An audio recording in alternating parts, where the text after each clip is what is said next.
tó bí wa nítorí pé kọ́mọ náà lè tọ́jú àwa náà. Ilé ayé yìí kì í ṣe àwa lọ gbogbo làlà kókó fẹ̀fẹ̀ ọjọ́ kan náà ni gbogbo ẹ̀ ó kù dópin ọjọ́ kan ṣùgbọ́n ní gbogbo ẹ̀ ó dópin kò sí nǹkan tá a mú wá kò sí nǹkan tá a máa mú padà. Àkọ́kọ́ nìyẹn nínú ètò ọ̀rọ̀ ṣùnùkùn tòní. Wọ́n ní ìyá lálábàárò ọmọ. Ẹ jẹ́ ká tọ́jú àwọn òbí wa.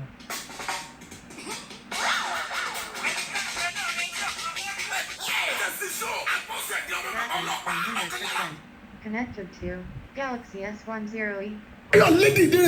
olùdarí tẹsíṣọ́ rédíò and tẹlifíṣàn tó fi ìlú Amẹ́ríkà sí ibùgbé. Ẹ máa ṣe àkójáde VCD mẹ́ta àti audio CD kan pẹ̀lú ìfàgẹ́yẹ dáwọn ọmọ Nàìjíríà tó ti ṣe gúdúgúdú méje tó ń ti yàyà mẹ́fà lọ́la. Ilẹ̀ yìí àti lókè òkun ọjọ́ Sunday 28 oṣù July ọdún 2019 tàwa yìí ni o. Aago 12 ọ̀sán lè tún gbogbo máa bẹ̀rẹ̀. Síbi àbẹ̀kẹ́kẹ́ ìgbé láti Amẹ́ríkà. Olóyè nọ́ọ̀sì ìtìgálé láti Amẹ́ríkà. Ìkéré ìfàṣàkí pàṣọ Jésù láti London. Alhaji Chief Abdulrasheed Ọláwọlé. Ọmọ òkú ọ̀run. Bàbá Alhaji ìpínlẹ̀ Ọ̀yọ́. Àtàwọn iye pàtàkì mi. Alága ọkùnrin ọjọ́ náà ní alàgbà Festus Adédèjì. Nígbà tí alájà Ṣìfàrú Adélé. Ó ṣe Ọlọ́run máa jẹ́ alága obìnrin. Àlejò pàtàkì ní kalẹ̀ lọ́jọ́ náà ní. Evangelist Dr. Ọláyínká Joel Ayéfẹ́lẹ́ mọ́ ẹ̀. Ọjọ́ Sunday 28 oṣù July ọdún 2019 tàwa yìí ni o. Jesus Celebration Center tó wà ládùúgbò Honors Petrol Station. Adégbàyí ní Ìbàdàn Ifẹ̀ Express Road Ìbàdàn ló ti máa wáyé o. Gbogbo wa la máa lọ́jọ́ ẹ̀yẹ o. Ẹ ṣàyẹ̀.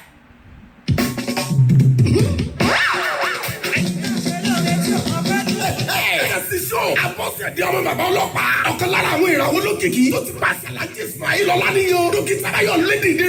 olùdarí tẹsíṣọ́ rédíò and tẹlifíṣàn tó fi ìlú Amẹ́ríkà sí ibùgbé. Wọ́n máa ṣe àkójáde VCD mẹ́ta àti audio CD kan pẹ̀lú ìfàgẹ́yẹ dáwọn ọmọ Nàìjíríà tó ti ṣe gúdúgúdú méje tó ń ti yàyà mẹ́fà lọ́la. Ilẹ̀ yìí àti lókè òkun ọjọ́ Sunday 28 oṣù July ọdún 2019 tàwa yìí ni o. Aago 12 ọ̀sán lè tún gbogbo máa bẹ̀rẹ̀. Síbi àbẹ̀kẹ́kẹ́ ìgbé láti Amẹ́ríkà. Olóyè nọ́ọ̀sì ìtìgálé láti Amẹ́ríkà. Ìkéré ìfàṣàkí pàṣọ Jésù láti London. Alhaji Chief Abdulrasheed Ọláwọlé. Ọmọ òkú ọ̀run. Bàbá Alhaji ìpínlẹ̀ Ọ̀yọ́. Àtàwọn iye pàtàkì mi. Alága ọkùnrin ọjọ́ náà ní alàgbà Festus Adédèjì. Nígbà tí alájà Ṣìfàrú Adélé. Ó ṣe Ọlọ́run máa jẹ́ alága obìnrin. Àlejò pàtàkì ní kalẹ̀ lọ́jọ́ náà ní. Evangelist Dr. Ọláyínká Joel Ayéfẹ́lẹ́ mọ́ ẹ̀. Ọjọ́ Sunday 28 oṣù July ọdún 2019 tàwa yìí ni o. Jesus Celebration Center tó wà ládùúgbò Honors Petrol Station. Adégbàyí ní Ìbàdàn Ifẹ̀ Express Road Ìbàdàn ló ti máa wáyé o. Gbogbo wa la máa lọ́jọ́ ẹ̀yẹ o. Ẹ ṣàyẹ̀.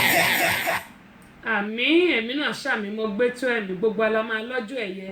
ọjọ́ ẹ̀yẹ wa ìbànújẹ́ ìdààmú kò ní jẹ́ tiwa kò ní ṣẹlẹ̀ àtìlẹ́yìn ọjọ́ náà lágbára Elédùmarè. Gẹ́mọ̀ yín sọ pé abala kejì ètò yìí náà ni a wà yìí tí a pè ní ọ̀rọ̀ ṣùnùkùn fún ti tòní. Gẹ́mọ̀ yín sọ pé ilé ayé yìí ó pẹ́ gbàgbéje ohun tó kọjú sẹ́nìkan ẹ̀yìn ló kọ sẹ́lòmíràn bí ìlú gángan. Gbogbo àwa òbí tí àwọn ọmọ bá ń jáde nílé ẹ jẹ́ kí a máa fi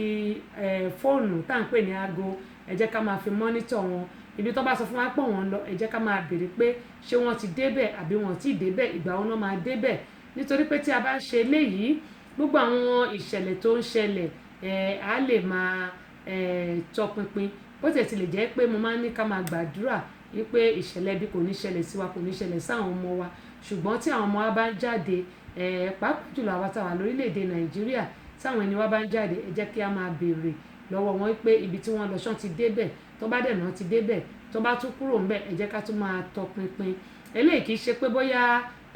wọn ò fẹ́ kí á jáde tàbí wọ́n fi ń mọ́nítọ̀ táwọn ọmọ bá sọ pé mọ́mì don't monitor me ẹ má dá wọn lóhùn o ẹ má dá wọn lóhùn ṣe rí fún gbogbo àwọn nǹkan tí ó ń ṣẹlẹ̀ lọ́wọ́lọ́wọ́ báyìí pàápàá jùlọ ní ìlú Nàìjíríà ẹ jẹ́ kí a máa gbàdúrà fún àwọn ọmọ wa ká sì máa gbàdúrà fún orílẹ̀-èdè wa Nàìjíríà gẹ́gbọ́n yín sọ ìlú Nàìjíríà ò ní bàjẹ́ o kò ní dàrú ẹ wo kíní eléyìí ọ̀rọ̀ ṣùnùkùn kejì lélẹ́yìí ẹ jẹ́ kí n tiẹ̀ tẹ eléyìí fún wa gẹ́gbọ́n mo ṣe máa ń sọ pé I don't trust anybody mo máa ń sọ mo tún máa ń tún sọ ní gbogbo ọ̀nà àwọn èèyàn máa ń wò pé tẹ́sì tó bá ní ò gbẹ́lẹ̀ gbọ́ ò gbà tó ń gbọ́ èmi ò gbà yàn kọ́kọ́ gbọ́ Ọlọ́run ọba tó dá mi nìkan ni mo gbàgbọ́ nítorí pé nǹkan tí mo lè ṣe síyàn ni mo mọ̀ mi ò mọ̀ nǹkan tíyàn lè ṣe sí mi lágbájá ò lè ṣe mí tàmẹ̀dù ò lè ṣe mí irọ́ pátápátá gbà ló wà ń bẹ̀ ọmọ ń ṣe bàbá ìyàwó ń ṣe ọkọ ọkọ ń ṣe ìyàwó ìyá ń ṣe ọmọ ẹ̀ ọmọ ń ṣe yẹ bàbá ń ṣe ìyàwó ẹ̀ ọ̀rẹ́ ṣọ̀rẹ́ ẹ̀ ilé ayé yìí náà ni gbogbo ẹ̀. mo máa ń sọ fún wa ìlú Amẹ́ríkà lélẹ̀ tí mo fẹ́ sọ ní ìsìn tí mo máa tẹ̀ fún wa yìí ìlú Amẹ́ríkà ló ti ṣẹlẹ̀ ìlú Amẹ́ríkà ló ti ṣẹlẹ̀ kí n tó sọ èyí tí ẹ̀yin sẹ́ǹdì sí mi mo rí o mo kàn máa sọ̀rọ̀ lórí ìyẹn ni àwọn tán gan pa àwọn ọkọ àti àwòkọ bó o lè ṣe fẹ́ pè á lè ẹ jẹ́ pé wọ́n lálẹ́ kí kúkú sọ ní sàn-án àlè méjì tán lẹ̀ papọ̀ mi tẹ́ gbọ́dọ̀ gbélé sójú ayé mi gbọ́dọ̀ gbé sórí ayélujára ni torí ìwòwò ọmọlúwàbí náà wà ṣùgbọ́n ṣe náà gan papọ̀. mo ti rí fídíò yẹn mo ti wò ó gẹ́gẹ́ bí ṣe máa ń sọ pé àwọn ṣàmù kó mo sọ lórí ètò lánàá pé bíbélì ní ká má ṣe sọ̀rọ̀ burúkú sẹ́ni ẹni àmì òróró ṣùgbọ́n mo sọ pé one bad apple spoil the rest. ṣe rí nínú àwọn olùṣọ́ àgùntàn àwọn tó dá wà mo sọ fún àwọn èèyàn pé kọ́ má máa quote mi ẹ má máa quote mi please don't quote me kò ṣe ó gba àwọn olùṣọ́ àgùntàn ni ò dá àwọn tó dá wà wọ́n dẹ̀ pọ̀ ṣùgbọ́n àwọn tí ò dá ló pọ̀ jù tó yẹ pé onírọ́ ni wọ́n ló pọ̀ jù. ṣe rí àwọn tí wọ́n lẹ̀ papọ̀ yìí ọ̀tọ̀ ní nǹkan tí mo fẹ́ mò ń bọ̀ mo sì ń bọ̀ lórí tí mo fẹ́ sọ yẹn ṣe rí àwọn tí wọ́n lẹ̀ papọ̀ yìí ìyàwó fi ọkọ ẹ̀ sílẹ̀ ọkọ ti ń ṣọ́ tipẹ́tipẹ́ ó ní mo ti máa sọ fún èèyàn ọkùnrin pé ẹ tọ́jú àwọn ìyàwó yín tí ẹ bá tọ́jú àwọn ìyàwó yín obìnrin á jáde lọ kò sí bẹ́ẹ̀ fẹ́ ṣe I'm telling you the truth tí wọ́n ọkùnrin tó o bá sẹpẹ́ kó tọ́jú ìyàwó ẹ máa jáde lọ o lóòótọ́ mo gbà pé o nífẹ̀ẹ́ ìyàwó ẹ I know that ṣùgbọ́n ìfẹ́ nìkan kọ́ lobìnrin máa jẹ o I'm telling you the truth I love you nìkan kọ́ lobìnrin máa jẹ bóbìnrin ò bá rí ìtọ́jú ṣé ìyàwó obìnrin a ní àwọn kọ̀ọ̀kan tó jẹ́ pé a máa ń wò lára ọkùnrin tí ò bá sí obìnrin yẹn máa jáde lọ́mọ ẹ lára companion gbogbo wa la ní di companion àtọkùnrin àtobìnrin right okay ṣé rí obìnrin like attention bí àti ẹ̀ṣẹ̀ kankan ká má súnmọ́ra wa ká má gbé tán létan ṣùgbọ́n tá a bá ń sọ̀rọ̀ bóyá ẹgbẹ́ òfin yín síra wa à ń ṣe gbẹ́gbẹ́lúkẹ́ ẹ̀yìn òun fọwọ́ jẹ mí lára mò ń fọwọ́ jẹ lára obìnrin nífẹ̀ẹ́ sí yẹn a lè bára wa jà láìmọye ìgbà ṣẹ́rí tí obìnrin ò bá rí ìtọ́jú lọ́dọ̀ ọkùnrin yálà bóyá ọ̀rẹ́ ọkọ rẹ̀ tọ́jú ọ̀rẹ́ kò wá rí ìtọ́jú láti ọ̀dọ̀ ọwọ́ tó jọ́kọ ẹ̀ yálà bóyá o lọ́ta orí nǹkan ò bára wálé àwọn obìnrin dẹ̀ láìkí irú nǹkan báyẹn ọkùnrin mi máa lọ gbé fúláwà wá láì tó bá gbé fúláwà dọ́dọ̀ mo máa jùmọ̀ ẹ lórí ni mo máa ń ṣàwọn èèyàn máa rò pé irọ́ ni mò ń pa ọkọ mi ò lè fún mi fúláwà ó mọ̀ ọkọ mi ò lè fún mi fúláwà torí èmi ò kí ń gba fúláwà kò sí nǹkan tí mo fi fúláwà ṣe ṣùgbọ́n nǹkan tí màá máa rí báyìí tí màá máa rí tí màá máa sọ pé ò ṣe Ọlọ́run àwọn nǹkan tí màá fẹ́ nínú ayé tèmi nìyẹn èmi náà mi ò ra fúláwà fún yàn nǹkan tí bá mọ̀ pé èèyàn máa rí tínú ẹ̀ máa dùn sí tó máa sọ pé lágbájá báyìí ló ṣe nǹkan báyìí tó máa ṣàdúrà fún mi bí ò tiẹ̀ ṣe látẹnu ẹlẹ́dàá ẹ̀ á máa ṣàdúrà fún mi òun lèmi náà máa ń ṣe. Alájà Kudirat Àmọ̀kẹ́ káàbọ̀ sórí ìkànnì yìí adé ẹ káàbọ̀ sórí ìkànnì Isiaka Toyib Àyìndé Akínyìn o Alájà Kudirat wọ́n ní good evening sister pẹ̀dàn yes ma yìí náà ẹ káàbọ̀ sórí ìkànnì Ọláwálé Ọ̀tẹ́gbadé ó dà pé mo ti kíyàn àbí ẹ káàbọ̀ sórí ìkànnì kẹ́mọ̀ ẹ sọ tó bá lọ síbì kan tó bá rí nǹkan tó dára fún ìyàwó ẹ likewise àwọn ìyàwó náà tá bá rí nǹkan tó dára kára fún àwọn ọkọ wa obìnrin míì kò mọ sáìzì pint ọkọ ẹ kò mọ sáìzì bàtà ọkọ ẹ bí èmi bí àbí ẹlòmíì kò mọ sáìzì aago tọkọ ẹ lò ṣé gbà tó tiẹ̀ mọ undies ọkọ ẹ ló máa mọ sáìzì bàtà bó bá rà tó bá jù lọ lónìí tó bá lọ exchange ó bá lọ dá padà wọ́n á exchange ẹ̀ fún ẹ wàá aṣọ size ẹ̀ fún ẹ tó bá lè lọ́kàn lè dọ́gbọ́n bèrè lọ́wọ́ ẹ̀ ò ní ṣe bẹ́ẹ̀ ni kò fẹ́ ra nǹkan kan fún kábọ̀sibọ̀sí inú ilé wọn kó bàtà lẹ̀ wá mú bàtà wá yẹ̀ wò undies ẹ̀ wá ti wo nǹkan tó wà lára ẹ̀ obìnrin míì kò lè rí àkọ́fọ́pẹ̀ kò lè jáde lọ kó rí nǹkan tó dá kó rà fọ́pẹ̀ àtúmọ̀ complain pé ọkọ wa ò tọ́jú wa vice versa ni a gbọ́dọ̀ tọ́jú ọkọ wa kọ́kọ́ wa tọ́jú wa ṣùgbọ́n èyí ọkùnrin mò ń sọ lọ́wọ́ tíyàwó yín tẹ̀ bá tọ́jú ẹ̀ tí ò rí attention látọ̀dọ̀ yín tí ò rí caring tí ò rí loving yẹn tá à ń pè nífẹ̀ẹ́ tí ẹ̀ tún wá fọwọ́ mọ́ ṣé ẹni tó bá lẹ lọ́ọ̀fù ẹ̀ tẹ́kọ̀ tó bá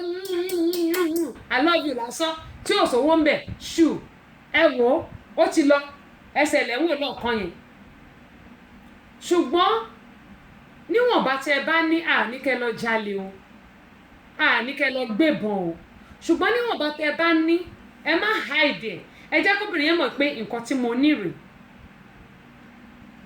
ṣé ẹ tóbìnrin yẹn bá mọ̀ pé nǹkan tẹ́ ẹ ní rèé Abímbọ́lá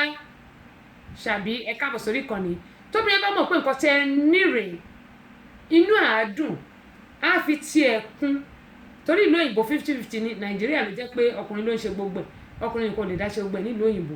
obìnrin nìkan ló dẹ̀ lè dá ṣe gbogbo ẹ̀ nílùú òyìnbó àfẹn tó bá máa parẹ́ ìdánù tó bá máa lọ ṣiṣẹ́ bíi 8, 9, 10 past tense ni Ọlọ́run ti ń jẹ́ kí n ṣiṣẹ́ irú yẹn mọ́ ọlá àdúpẹ́ bẹ́ẹ̀ ṣe bá ṣíà fídíò yìí Ìdòwú Kúyọ̀rọ̀ ẹ káàbọ̀ sórí ìkànnì ẹ bá ṣíà fídíò yìí gẹ́gẹ́ mo yín sọ wípé ẹ̀yin ọkùnrin obìnrin ó nídìí loving caring attention kẹ́ spend fún bákan náà bóbìnrin bá ṣe wàhálà nílé ẹ máa help ẹ ọkùnrin míì tóbìnrin bá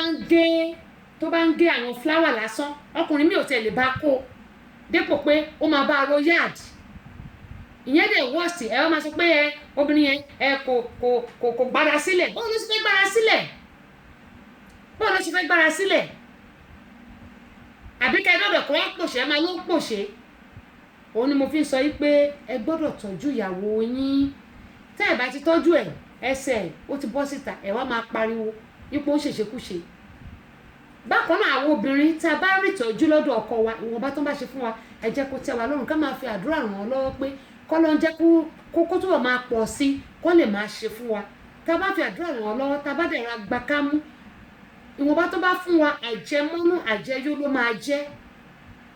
ṣé tá a bá kó wàlè sórí iṣẹ́ wa ó máa ń run ni bàbá ti kó wàlè sórí iṣẹ́ ó máa ń run ni ṣùgbọ́n tó bá jọkọ wa ni tá a bá kó wẹ̀ sórí iṣẹ́ ó máa gbèrú sí ni nítorí pé ẹ̀tọ́ wa ni ẹ̀tọ́ wa ni bákan náà àwọn obìnrin a ní láti máa tọ́jú àwọn ọkọ wa tá a bá rí nǹkan tó dáa ẹ jẹ́ ká rà fún wọn ẹ má jẹ́ ká fohùn dùn wọ́n torí ọkùnrin míì ó lè má jẹ́ kó jẹ́ pé àfohùn lásán ṣáà ti máa gbélẹ̀ kó máa gbà á máa gbélẹ̀ kó máa gbà á kò ló ń jẹ ìmí jù yẹn lọ ọkùnrin míì ó lè bẹ láṣepọ̀ lórí omi bọ́lá ń ṣe dá wọn nìyẹn ẹ ti rí bẹ́ẹ̀ kẹ́ tó fẹ́ àwọn nǹkan tá a bá dẹ̀ lè ṣe tó lè múlé wa tòrò ẹ jẹ́ ká máa ṣe ká máa sọ pé bí lágbájá ṣe ń lẹ̀ àbí àwọn bóyá àwọn ọ̀rẹ́ wa míì tó jẹ́ pé ọkọ ń ra mọ́tò dẹ̀ǹdẹ̀ fún wọn ọkọ ọ̀dẹ̀ tí ra gbára mọ́tò dẹ̀ǹdẹ̀ ó ra kékeré fún wa ẹ jẹ́ ká máa gbàdúrà pé kọ́lọ́ tún máa bá a pèsè fún. tèmi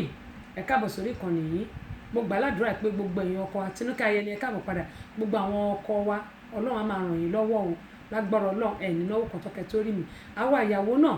àní kú mọ́ wọn lójú o Ọlọ́run á máa ràn wá náà lọ́wọ́ àjẹ wọn ọmọ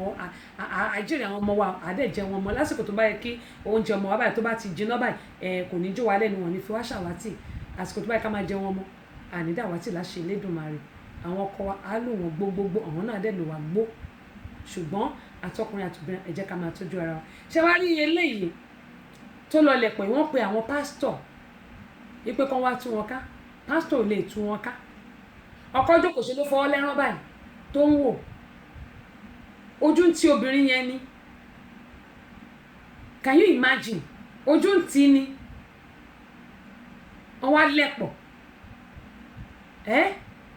ò fọkọ ẹ sílẹ̀ tó bá mọ̀ pé o ò fẹ́ mọ́ fine wá fi sílẹ̀ wọ́n máa lọ wá kúrò lọ́dọ̀ ẹ̀ kò ṣe pé àwọn ṣẹ̀ṣẹ̀ kan níwọ̀ ẹsẹ̀ kan òde wá kúrò tó bá dẹ̀ mọ̀ pé òkè o fẹ́ rí concern pé òkè o jẹ́ kí n tiẹ̀ ní second thought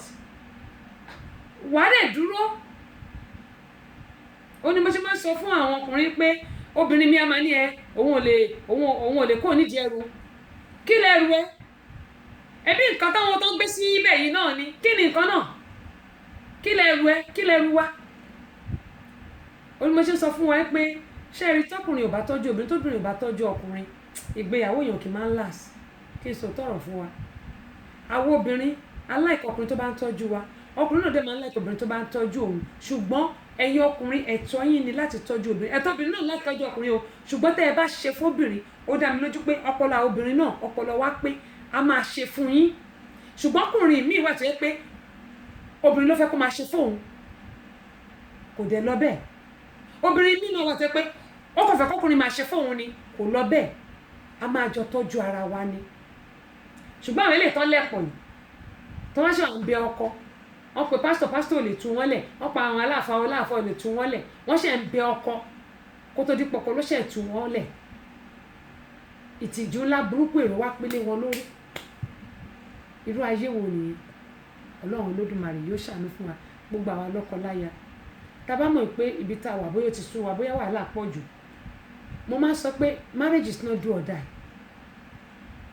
marriage is not do or die a lè máa rọ́jú ká para wa ẹlòmíà máa ní òun ò fẹ́ kúrò ẹ̀bọ́n ní nǹkan tó ń gbà ń bẹ̀ ni òṣì fẹ́ kúrò bí ó bá ní nǹkan tó rí ń bẹ̀ á kúrò dà nítorí nǹkan tó rí ni òṣì fẹ́ kúrò láìpàṣẹ ọkùnrin àyàfẹ́ ẹni tó bá wò pé ok bóyá ibo lòun tún fẹ́ gbà ibo lòun tún ti fẹ́ bẹ̀rẹ̀ nìkan ló kù ṣùgbọ́n marriage is not do or die kò ṣe pé kó di pé a máa gbẹ̀mí lẹ́nu ara wa kó tó di pé a máa ní òkè ìwọ lọ lọ́tọ̀ kó kélé lọ lọ́tọ̀ òun ló máa tún jẹ́ kí n sọ eléyìí ọ̀tọ̀ ni tí mo fẹ́ sọ tẹ́lẹ̀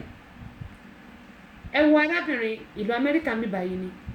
òun ni mo ṣe máa ń sọ fún wa pé tí ọkọ àti àwọn tó bá ti fira wọn sílẹ̀ Àtọ́kẹ́ Tàǹwá Kẹ́hìndé ẹ káàbọ̀ padà tí a bá rí pákùnrin yẹn ó ń tọ́mẹ́ǹtì wa ẹ jẹ́ ká lọ gba restrain order tá a bá lọ gba restrain order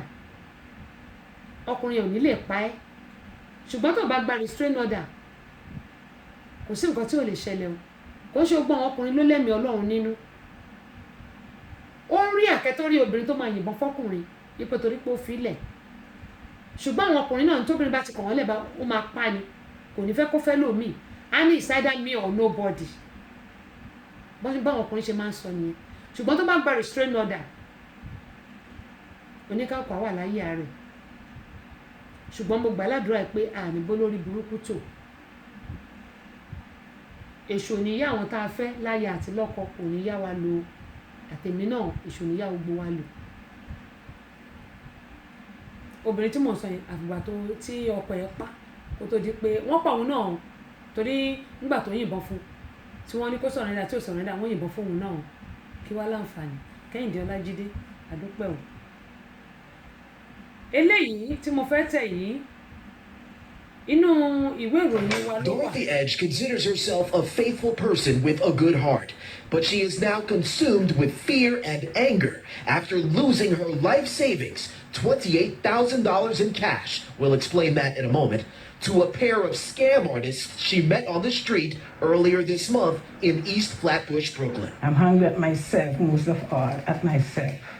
Not even like at them, because I was the one who even handed over my money. It is a complicated story, so bear with us. The first scammer, a woman, approached, or should we say targeted Dorothy, with a story about an expiring visa and the need to immediately return to her native South Africa. She then told Dorothy she wanted to donate $100,000 from a large inheritance, but she could not take the money back with her to South Africa, so she wanted Dorothy to donate it to a charity on her behalf. But the woman wanted to be sure Dorothy had money of her own. They said that I should show them that I won't use the money for any other reason, that I have my own money. As they were talking, a priest just happened to walk by. That's what did it for me, because he has a Bible in his hand.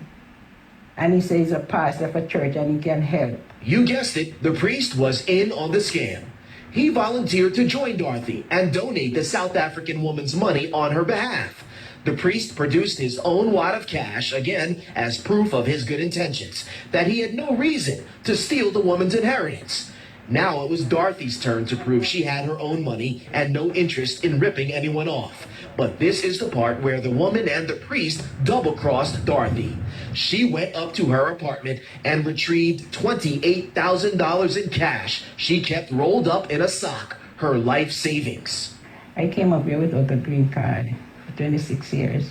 And there were a lot of years I could not put any money in the bank. Then came the bait and switch. Dorothy never saw it coming. How did they get the money out of your hands? Did you hand it to them? Yes, definitely. Why did they ask for it? Yes. Why? So she want to bless it. They put it in a black handkerchief. And all of us, we all put your hand on it like that. And she said she's blessing it. ṣé àrígá mú iná sọ pé èmi ò gba ẹnì kankan gbọ́ ọlọ́run ọba tó dá mi nìkan ni mo gbàgbọ́ tẹ́ bá gbọ́ nǹkan tí ó máa yẹn sọ ṣé ìlú amẹ́ríkà lélẹ̀ ti ṣẹlẹ̀ lè ṣẹlẹ̀ ni ó ti wà nínú news ó ti wà káàkiri mo máa ń sọ pé àwọn pásítọ̀ gẹ́gẹ́ nìkan ṣe ń sọ pé ẹ má sọ̀rọ̀ sí ẹni àmì òróró ọlọ́run èmi ò sọ̀rọ̀ sí ẹni àmì òróró ọlọ́run o ṣùgbọ́n mo ní pé àwọn pásítọ̀ kan wà tó pé wọn ò dá tí wọn kì í ṣe èèyàn ọlọ́run àwọn kan dẹ̀ wà tó pé èèyàn ọlọ́run náà tó pé ọlọ́run sì ń lò wọ́n tó yẹ pé wọ́n níbẹ̀rù ọlọ́run lọ́kàn ẹ wo arábìnrin yìí àwọn méjì ni wọ́n gba arábìnrin yìí torí pé ó ní green card kò tí ì gba citizen ó fẹ́ donate owó 100,000 sí charity organization tó wà ní South Africa ó dẹ̀ ní life savings kan ó wá ń gbá ẹni tó máa bá wọn kó owó yẹn lọ ibẹ̀ ló ti pàdé ẹni tó pè ní Dorothy yẹn ìyẹn ló wá ní kó má wọ́rí o wípé òun á bá lọ sí South Africa kẹ́ máa wo àwọn èèyàn màmá tó dẹ̀ gbá yìí ìyá yìí dàgbà ó yẹ kí n tẹ̀ fi wọ̀nyí ni ìyá àgbàlagbà ni wọ́n gbá o ṣé wá rí pásítọ̀ kan wá ń kọjá lọ bóyá òun àti Dorothy ni wọ́n ti jọ paná ti jọ kún ó jẹ́ pásítọ̀ ilé ìjọsìn tó ń gbàdúrà fún àwọn èèyàn ló wá ní ókè pé bóun ṣe jẹ́ pásítọ̀ pé òun á bá mójútó owó tó fẹ́ lọ donate fún charity yẹn ní organization kan ní South Africa tí obìnrin yẹn fẹ́ donate bí wọ́n ṣe gba arábìnrin yìí rèé àti life saving obìnrin yìí tó ní àti 28,000 cash ní o $28,000 cash ṣàmọ etí yẹn jẹ́ ẹ bá mi kà á ní náírà owó Nigerian money ṣàmọ etí tó jẹ́ wọ́n gba woman wọ́n gba neat American bí ni o wọ́n dẹ̀ gba gbowó ọwọ́ woman yìí wọ́n dẹ̀ sá lọ pastor wọ́n wá lọ sí church ẹ̀ níbi tó ti minister wọn ò bá ń bẹ̀ mọ́ ó ti sá lọ ṣùgbọ́n kinní kan ni ò wá yí àwọn èèyàn ṣẹ́rí ẹni tó gba owó yìí àyàfi tó bá ti kúrò lamẹ́ríkà nìkan tó bá lọ sí South Africa nìkan ni wọ́n lè má rí mú ṣùgbọ́n ọjọ́ tó bá padà dé nílùú yìí wọ́n á mú tó bá dẹ̀ ṣì wà nínú ìlú yìí wọn ò lè jẹ́ kó ráyè kọjá wọ́n máa mú ṣẹ́wárí pásítọ̀ náà tí wọ́n jọ gba owó yìí wọ́n máa mú pásítọ̀ torí gbogbo wọn ti ń wá àwọn méjèèjì báyìí wọ́n ti fi fọ́tò wọn síta wọ́n ti ń wá wọn pásítọ̀ ṣọ́ọ̀ṣì ó ti kúrò níbi tó ti ń mínísítà ó ti sá kúrò ṣọ́ọ̀ṣì ó ní mo ṣe ń sọ yí pé Ọlọ́run nìkan la lè gbọ́kànlé lágbájá ò lè ṣe mí tàmẹ̀dù ò lè ṣe mí irọ́ pátápátá gbáà ni I don't believe anybody but I believe in my God. I trust my God nítorí pé Ọlọ́run nìkan ni kì í já ní kulẹ̀ lóòótọ́ tí èèyàn bá gbá èèyàn gbọ́ kò lè gbọ́ Ọlọ́run gbọ́ ṣùgbọ́n Ọlọ́run náà tó wá ní sọ̀kalẹ̀ èèyàn náà ló máa rán ìtúrẹ́ ni mo fi máa sọ pé gbogbo nǹkan tá a bá ń ṣe ká máa fi mọ Ọlọ́run yẹn ni pé ká fi Ọlọ́run ṣe ìdìdí ẹ̀ ìbẹ̀rẹ̀ àti òpin ẹ̀ ká gbé létí ọ ká gbé lọ́wọ́ Ọlọ́run àwọn ẹlòmíì máa sọ pé máa sọ̀rọ̀ sí ẹni àmì òróró mi Bíbélì ní ọ̀pọ̀lápẹ̀ díẹ̀ láòrì kì í ṣe ó gbé èèyàn lẹ́ni àmì òróró àwọn tó ń pera olùṣọ́àgùtàn gbogbo wọn kọ́ lolùṣọ́àgùtàn èmi olùṣọ́àgùtàn ni mí ẹ̀yin olùṣọ́àgùtàn ni ṣùgbọ́n bí Ọlọ́run ṣe ń lo oníkálùkù wa ló ṣe yàtọ̀ọ̀tọ̀ ọ̀nà tó máa ń gbà lọ oníkálùkù wa ló yàtọ̀ọ̀tọ̀ wọ́n ti ń wá pásítọ̀ yìí wọ́n ti ń wá ọmọbìnrin yìí ẹ wá wòye arúgbó tí wọ́n jà lólè ara owó tó fẹ́ fún àwọn charity wọ́n gbà owó tó tún life saving tó tún nínú account $28,000 wọ́n tún gbà yẹn náà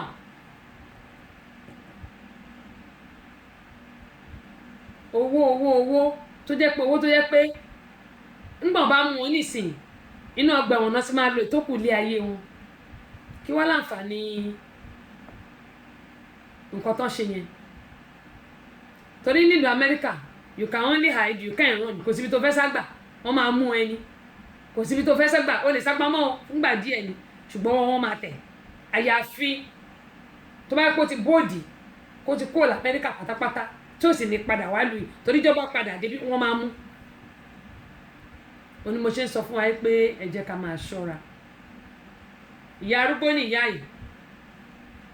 jẹ́ ń fi wọn wá ìyá arúgbó ni ìyá àgbàlagbà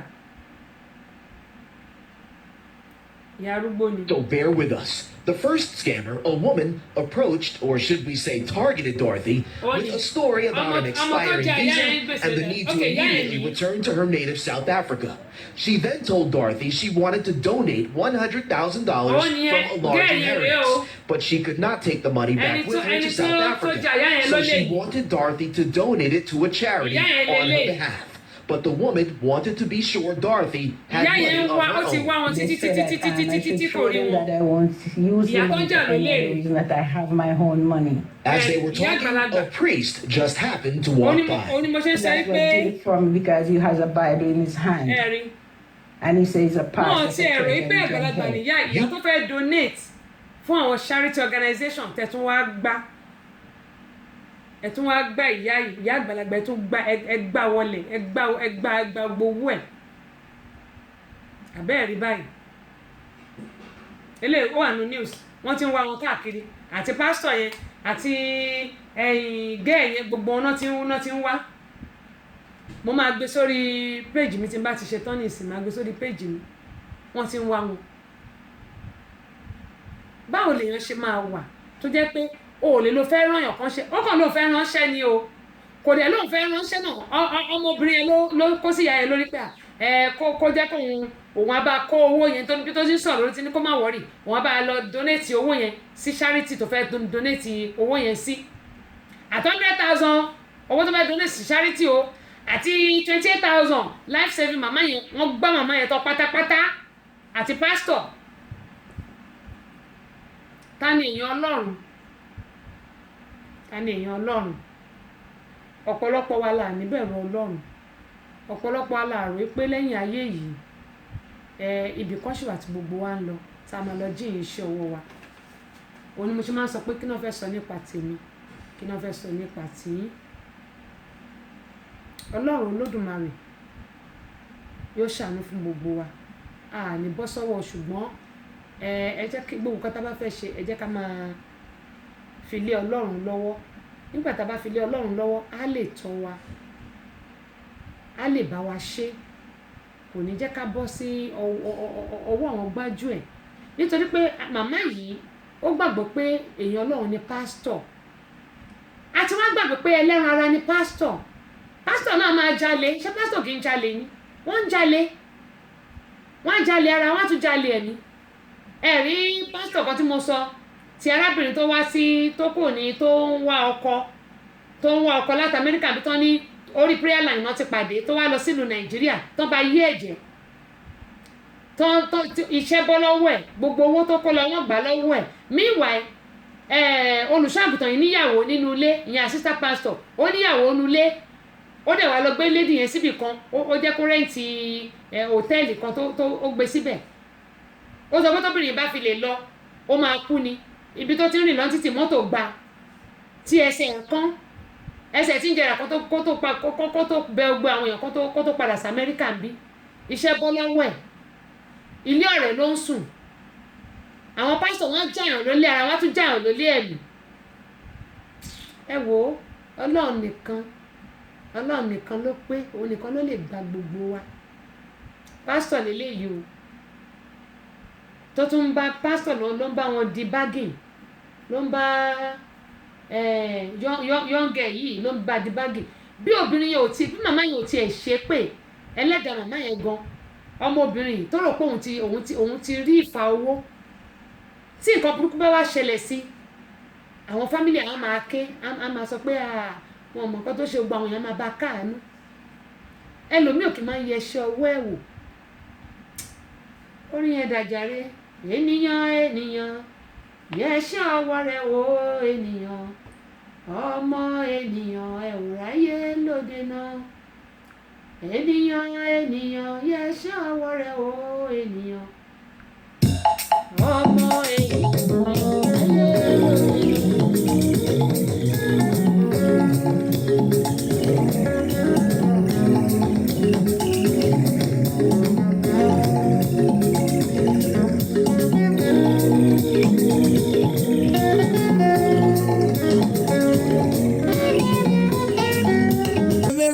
Top Galaxy máa kúkú jà bẹ́ẹ̀ pè mí lónílé olùkídání bẹ́ẹ̀ pè mí lẹ́gàn Bọ́ládé tó ọ̀fà gbọ́ bomi ara máa dá yín lò náà ni olórúkọ tó pọ̀ bàbá Pété Olúmúyìwá yín ni mò ń sọ pé gbogbo àwọn èèyàn tí wọ́n bá fẹ́ gbádùn tó sì jẹ́ wípé òye yé wọn tí wọ́n dá nǹkan tó jẹ́ original mọ̀ yàtọ̀ sí gbà àtúẹ̀yọ̀ iléeṣẹ́ Tẹ́sí Show oníkẹ́ máa gbé sí ní yálà ọ́díò ní yálà fídíò ní ìbẹ̀rẹ̀ kẹ́ ti máa gbádùn. Fashat Adams bẹ́ẹ̀ ni gbogbo nǹkan tẹ wí kò sí rọ́ńbẹ̀ tó bá jẹ́rìí ni ká máa ṣe ìṣó. Ọlá Michael mo ti dé torí pé lọ́tún mà lọ́jọ́ ń yọ lọ́tún mà lòrùn ràn o bọ́jọ́ bá yọ wá kárí ayé alákànlẹ̀ ní tóṣù máa reṣẹ́ gbọ́ àkùkọ tó kọ́ lé òní o ìkọrí ló kọ́ orúkọ mi ni Ọlálẹ́yẹ Michael tí gbogbo èèyàn mọ̀ sí Ọlá Michael mo ń fi àsìkò yìí sọ fún gbogbo ẹ̀yin tèmi wípé ètò Tẹ́sí Show oníkẹ́ máa gbọ́ òun sì ní kẹ́ máa wò ó ti ṣá prápra. Gẹ́mọ̀ ẹ sọ pé ohun tẹ̀dá bá ṣe òun náà ni ẹ̀dá máa gbà ọ̀rọ̀ ilé ayé yìí mo mọ̀ tán mo gbọ́n tán mo mọ̀ tán kò kàn ṣùgbọ́n gbogbo wa pátápátá ohun tá a bá ṣe ń kọ́ òun náà ni a ó gbà. ẹ̀yin òyìnbó ẹ wá fi mí ní visa. ẹ̀yin òyìnbó ẹ wá fi mí ní visa. Amẹ́ríkà yá ẹ wá fi mí ní visa. èmi yankiya ẹ wá fi mí ní visa. mo fẹ́ lọ sọ lórí ètò Tẹ́sí. ẹ wá fi mí ní visa. mo fẹ́ lọ sórí Tẹ́sí Show. ẹ wá fi mí ní visa. mo fẹ́ lọ àfi àti Tẹ́sí Show ṣe. ẹ wá fi mí ní visa. ṣe lórí tẹlifíṣàn. ẹ wá fi mí ní visa. èmi àti rédíò. ẹ wá fi mí ní visa. nílùú Amẹ́ríkà. ẹ wá fi mí ní visa. ẹgbẹ́ lẹ́dìsà kí n máa. ẹ wá fi mí ní visa. èmi kí n máa. ẹ wá fi mí ní visa. sábàṣẹ̀dẹ̀ kí n máa. ẹ wá fi mí ní visa. ọmọ bàbá ọlọ́pàá kí n máa. ẹ wá fi mí ní visa. ẹ wá fi mí ní visa. èmi tó wá fún mi ní visa. ẹ wá fi mí ní visa. Tẹ́sí Show. ẹ wá fi mí ní visa. Tẹ́sí Show yá. ẹ wá fi mí ní visa. ẹ wá fi mí ní visa. ó dẹ̀ adúpọ̀ pọ̀ lọ́wọ́ gbọ́ ẹ̀yin èèyàn wa tí ẹ ti bá wa